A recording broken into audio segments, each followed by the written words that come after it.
Hello विद्यार्थियों, आज हम प्रकाश की प्रकृति इस अध्याय का अध्ययन प्रारंभ करेंगे। उससे पूर्व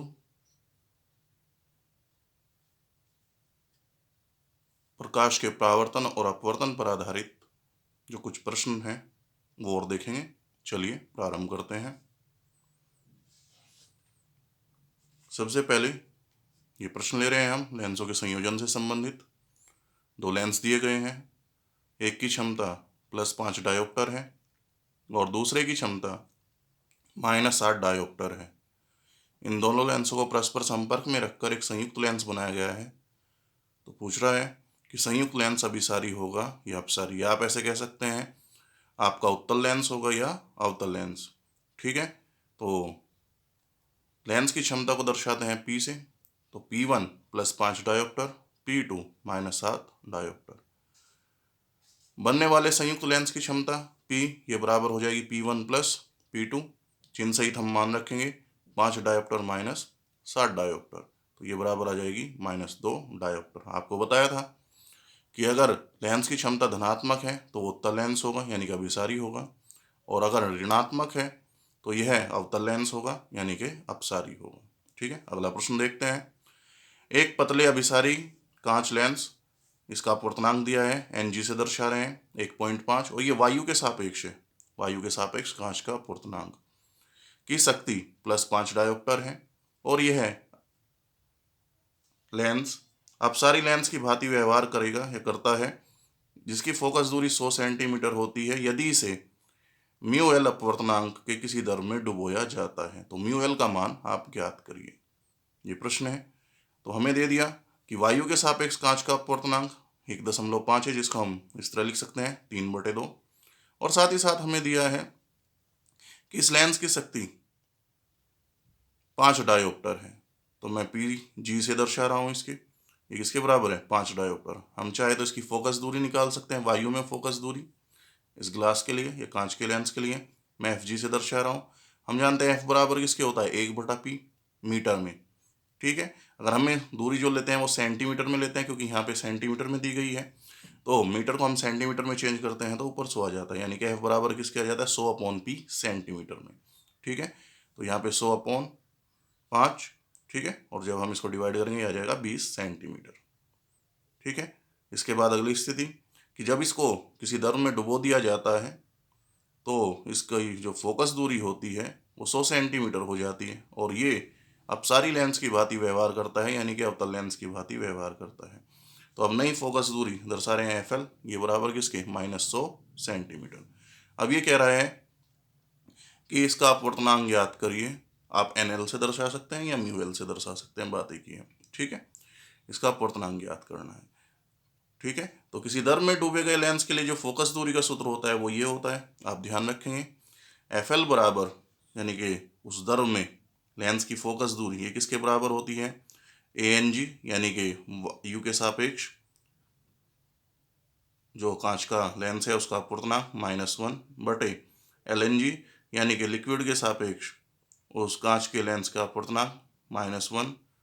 ठीक है, और इस पूरे को गुना करते हैं FG से, यानी कि वायु के सापेक्ष लेंस का अपवर्तनांक, सॉरी फोकस दूरी, वायु में लेंस की फोकस दूरी हम मान रखेंगे। तो -100 बराबर इसका मान है 1.5 -1 LNG -1 गुना 20। इसको इधर ले आएंगे तो ये आ जाएगा -1/5। ठीक है, और ये बचेगा आपका 0.5। हमें इसका मान चाहिए तो इसको एक तरफ रखेंगे, बाकी सभी को एक तरफ ले आएंगे, तो ये आ जाएगा 0.5 गुना -1/5, डिवाइड करेंगे तो ये आ जाएगा मान -0.1। ठीक है, अब LNG का मान हमारे पास आ गया, क्योंकि 1 को इधर ले आएंगे, 1 - 0.1 ये आ जाएगा 0.9। अब LNG लिक्विड के सापेक्ष ग्लास का अपवर्तनांक, या कह लीजिए द्रव के सापेक्ष कांच के लेंस का अपवर्तनांक। अब ये किसके बराबर होगा, हम लेंगे वायु के सापेक्ष ग्लास का अपवर्तनांक बटे वायु के सापेक्ष लिक्विड का, या कह लीजिए द्रव का अपवर्तनांक, और ये मान किसके बराबर है 0.9। अभी हम जानते हैं कि वायु के सापेक्ष कांच का अपवर्तनांक कितना है 1.5। हमें मान निकालना है किसका, वायु के सापेक्ष आपका द्रव का अपवर्तनांक। ठीक है, तो आपको इसको इधर ले आएंगे, 0.9 इधर आ जाएगा, तो 1.5 बढ़े 0.9, ठीक है। दशमलव से दशमलव कैंसिल हो जाएगा। अब यहाँ से हम 3 से डिवाइड कर लेंगे तो ये आ जाएगा 5/3, ठीक है। इसके बाद एक प्रश्न और लेते हैं।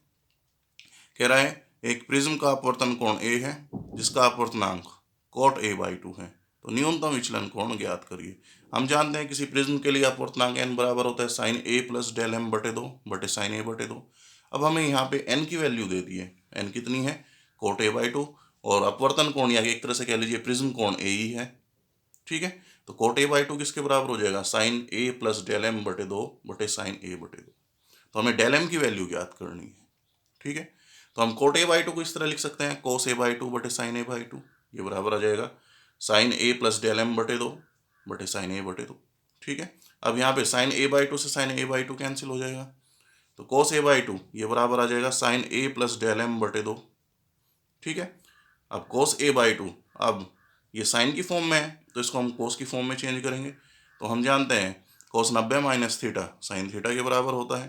तो यहाँ पे हम इसको इस तरह लिखेंगे cos π/2 - a + del m बटे 2, ठीक है। cos इनवर्स से cos आपका कैंसिल हो जाएगा, तो a/2 बराबर किसके आ जाएगा π/2 - a + del m बटे 2, ठीक है। 2 से मल्टीप्लाई करने पर a + pi minus a minus del m, इस कोस्ट को भी हम साथ साथ खोल लेते हैं, ठीक है। अब हमें del m की वैल्यू चाहिए, तो del m को इस तरफ ले आएंगे और बाकी को इस तरफ, ठीक है। तो del m बराबर, क्योंकि a को इधर लेके आएंगे तो ये आपका माइनस का हो जाएगा पाई - 2a, पाई का मान होता है 180 डिग्री - 2a, ठीक है। तो ये इससे पहले पार्ट से संबंधित कुछ प्रश्न थे। अब हम 12वां पार्ट प्रारंभ करते हैं। 12वां पार्ट है प्रकाश की प्रकृति, नेचर ऑफ लाइट, इसके बारे में अध्ययन करेंगे, ठीक है। प्रकाश की प्रकृति ध्यान होगा, जब हम प्रकाश का सामान्य परिचय प्राप्त कर रहे थे आपको बताया था कि प्रकाश की प्रकृति द्वैती प्रकृति होती है, यानी कि द्वैत प्रकृति होती है। ये कण की तरह भी व्यवहार करता है और तरंग की तरह भी व्यवहार करता है, ठीक है। तो इसका पता हमें कैसे चला या इस पर शोध प्रकाश की प्रकृति को समझने के लिए वैज्ञानिकों ने किस तरह से प्रयास किया, तो सबसे पहले आज हम यही समझेंगे, ठीक है। चलिए प्रारंभ करते हैं। तो सबसे पहला है न्यूटन का कणिकावाद का सिद्धांत। सन 1675 में न्यूटन ने प्रकाश की प्रकृति को समझने के लिए अपनी कल्पनाओं, अपने अध्ययन के आधार पर कणिकावाद का नियम दिया। इसके अनुसार प्रकाश स्रोत से अत्यंत सूक्ष्म कणों, जिनको कणिकाएं कहा गया, के रूप में उत्सर्जित होता है, और ये कणिकाएं सभी दिशाओं में प्रकाश के वेग से गमन करती है समान रूप से, ठीक है। तथा बाह्य बलों की अनुपस्थिति के में ये कणिकाएं सदैव एक सरल रेखा के अनुदिश गमन करती हैं। साथ ही उन्होंने बताया कि विभिन्न रंगों की कणिकाओं का आकार भी भिन्न भिन्न होता है। तो इस नियम के आधार पर हम प्रकाश के सरल रेखे संचरण, परावर्तन, अपवर्तन, इनको समझ सके या कह लीजिए इनकी व्याख्या कर सके, लेकिन प्रकाश के अन्य गुणों की हम व्याख्या नहीं कर सके, ठीक है। साथ ही साथ यह भी माना गया कि अगर स्रोत से लगातार कण उत्सर्जित रहे तो धीरे धीरे वो स्रोत ही समाप्त हो जाएगा, लेकिन ऐसा नहीं पाया जाता है, ठीक है। तो ये न्यूटन का कणिकावाद का नियम था। इसके बाद हाइगेन का तरंग सिद्धांत। हाइगेन जो न्यूटन के समकक्षी थे, उन्होंने अपना नियम प्रस्तुत किया। सन 1668 में हाइगेन ने प्रकाश के लिए अपना तरंगिकाओं का सिद्धांत या तरंग सिद्धांत प्रतिपादित किया। इसके अनुसार उन्होंने माना कि प्रकाश स्रोत से तरंगों के रूप में उत्सर्जित होता है। ये तरंगिकाएं कहलाती हैं, और ये तरंगिकाएं प्रकाश के वेग से सभी ओर या कह लीजिए चारों ओर गमन करती है। अगर किसी निश्चित समय की बात करें तो इन तरंगों के द्वारा चारों ओर चली गई दूरी समान होगी, जिसको तरंगाग्र कहा गया, यानी कि इन बिंदुओं से मिलने वाला जो आपका चारों ओर एक पृष्ठ प्राप्त होगा उसको तरंगाग्र कहा गया। ये आगे हम समझाएंगे विस्तार से, ठीक है। अब साथ ही साथ क्योंकि तरंगों के रूप में प्रकाश को माना है, तो हाइगेन ने माना कि इन तरंगों की जो प्रकृति है वो अनुदैर्ध्य प्रकृति है, और तरंगों को संचरण के लिए, इन तरंगों को संचरण के लिए माध्यम की आवश्यकता होती है। तो हाइगेन ने कल्पना की कि हमारे चारों ओर एक सर्वव्यापक, या कह लीजिए पूरे ब्रह्मांड में एक सर्वव्यापक काल्पनिक माध्यम, जिसको उन्होंने ईथर कहा, उपस्थित है, जिस कारण ये तरंगे संचरित होती हैं। ठीक है, उनके इस सिद्धांत के आधार पर हम प्रकाश के परावर्तन अपवर्तन को समझ सके, व्यतिकरण की व्याख्या कर सके। ठीक है, किंतु ये अन्य गुणों को विस्तार से नहीं समझा पाया। ठीक है, अब आगे शोध के आधार पर यह स्पष्ट हुआ कि हाइगेन ने जो ईथर नामक काल्पनिक माध्यम माना है वो एक कल्पना है। ठीक है, वास्तव में ऐसा कोई माध्यम उपस्थित ही नहीं है। साथ ही प्रकाश तरंग ध्रुवण का गुण प्रदर्शित करती है, और ध्रुवण का गुण वही तरंग प्रदर्शित कर सकती है जिसकी प्रकृति अनुप्रस्थ तरंग प्रकृति होती है, न कि अनुदैर्ध्य। साथ ही इसी सिद्धांत के आधार पर आगे फ्रेनल ने विवर्तन को समझाते हुए यह स्पष्ट किया कि प्रकाश की प्रकृति अनुदैर्ध्य तरंग प्रकृति है, अनुप्रस्थ तरंग प्रकृति है, न कि अनुदैर्ध्य। ठीक है, इसके बाद मैक्सवेल का विद्युत चुंबकीय तरंग सिद्धांत सन 1880 में मैक्सवेल ने अपनी गणितीय गणनाओं के आधार पर विद्युत चुंबकीय तरंग के सिद्धांत का प्रतिपादन किया। उनके अनुसार विद्युत चुंबकीय तरंग वे तरंग होती हैं जिनमें विद्युत क्षेत्र सदिश और चुंबकीय क्षेत्र सदिश समान कला में परस्पर और तरंग संचरण की दिशा के अभिलंबवत कंपन करते हैं। इनकी प्रकृति अनुप्रस्थ तरंग प्रकृति होती है और इन्हें संचरण के लिए माध्यम की आवश्यकता भी नहीं होती। तो मैक्सवेल ने पाया कि प्रकाश के जो तरंगीय गुण हैं वो विद्युत चुंबकीय तरंगों के गुण के समान है। अतः उन्होंने माना कि प्रकाश एक विद्युत चुंबकीय तरंग है, और इस आधार पर प्रकाश के जब गुणों की व्याख्या की गई या उनको समझा गया, तो मैक्सवेल के विद्युत चुंबकीय तरंग सिद्धांत के आधार पर प्रकाश के सभी तरंगीय गुणों की व्याख्या की जा सकी। लेकिन ये नियम प्रकाश के कणीय गुणों की व्याख्या करने में असमर्थ रहा। इसके बाद प्लांक का क्वांटीकरण का नियम। प्लांक ने अपने क्वांटीकरण के नियम के आधार पर स्पष्ट किया कि प्रकाश स्रोत से ऊर्जा के छोटे छोटे बंडलों या पैकेटों के रूप में उत्सर्जित होकर संचरित होता है, जिन्हें फोटोन कहा गया। इनका अपना गतिक द्रव्यमान भी होता है, इनका संवेग भी होता है।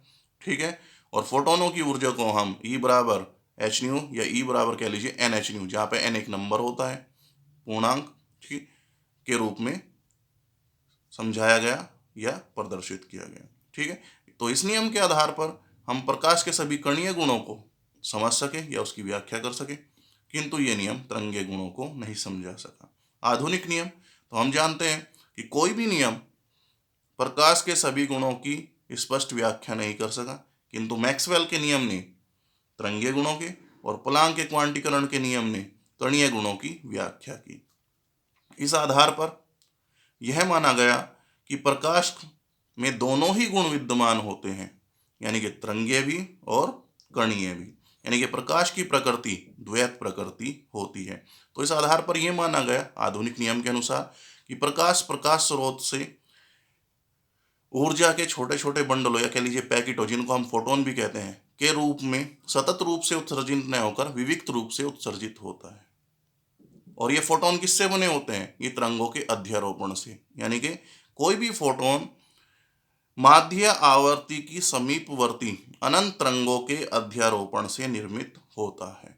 ठीक है, तो इस तरह से प्रकाश जो कि फोटोनों के रूप में उत्सर्जित होकर गमन करता है विविक्त समय पर, इसमें तरंगीय गुण भी विद्यमान होते हैं क्योंकि तरंगों के अध्यारोपण से बना हुआ होता है। ठीक है, और कणीय गुण भी विद्यमान होते हैं। और अगर फोटोन विराम में है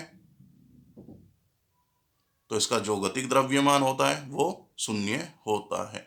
ठीक है, तो ये प्रक्रिया है। जैसे यहाँ पे फोटोन का रेखा चित्र दर्शाया गया है कि विविक्त समय पर, यानी कि कुछ अंतराल होगा इनके उत्सर्जित होने में, ये उत्सर्जित होंगे, और एक फोटोन माध्य आवर्ती की अनंत तरंगों के अध्यारोपण से निर्मित होगा। ठीक है, तो ये प्रकाश की द्वैती प्रकृति को समझाने के लिए नियम, जो भी नियम है आपके प्राचीन से आधुनिक तक, वो आपको समझाए गए। अब इसके आगे हम हाइगेन की तरंगिकाओं के सिद्धांत का विस्तार से अध्ययन करेंगे।